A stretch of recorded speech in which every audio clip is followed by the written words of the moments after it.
recording? Cool. Yeah, week two. Visual design, visual effects, camera angles, lighting, the whole. Pshoo!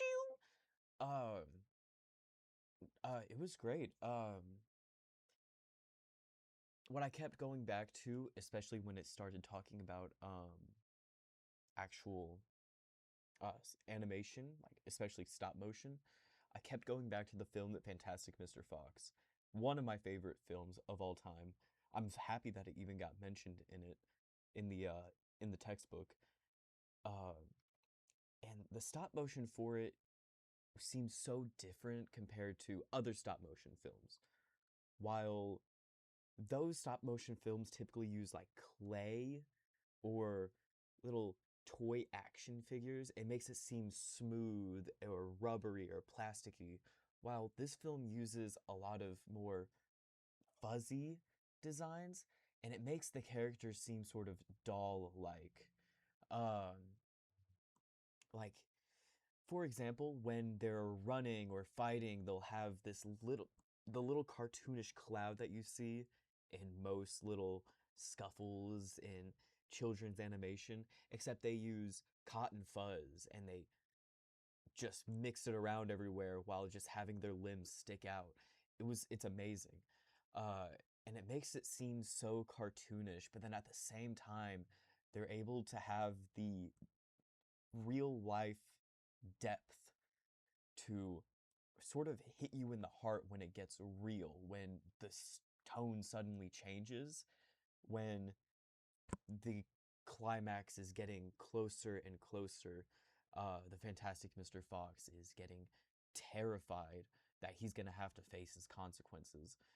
Uh, the way that the animation affects the film is so significant. I don't think this film could have been as good as it was or affect the audience as well if it was, I don't know, like uh, computer animated, like Toy Story. Not to say that's a bad thing. Computer animated films can still be amazing, like Inside Out 1 and 2. I don't think those could have been done any other way. That could not have been a stop motion film, could not have been live action. Um, those films rely heavily on that sort of medium of how it's displayed in the film in order to actually present and actually hit you subconsciously with the different colors and shadings and the background with the setting. The lighting, for example, could hardly be achieved properly if it was live action, for example. And live action films can still achieve lighting wonderfully. Um,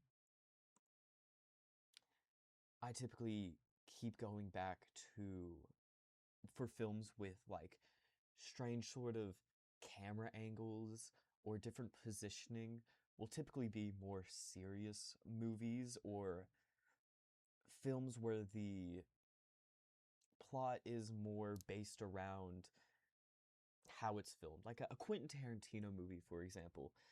Uh, he keeps everything in such a small space, and he also uh, utilizes lighting very wonderfully in all of his videos and not videos, movies.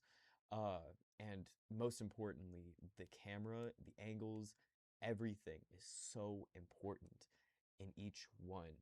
Uh, he's honestly a great director for different movies. Uh, I I don't think I'll stop talking about him throughout the rest of these discussions. Um, but learning about the different cameras too, I wanted to point just a little side note was amazing for me. I guess I never really questioned it, but uh, I did always love the more shaky cameras in films. It made it always feel more real. Like I know it's not a movie, but The Office, I know they typically use that. Um, it's great for action films too. It makes it sort of feel like you're there, you're living in it. Uh, any war films that are like that. It it sort of shows the shakiness. It can show the uncertainty of the situation, especially in climactic, high tense situations. Um, but yeah, I love this. I love these chapters. I love this week. Um, Yay!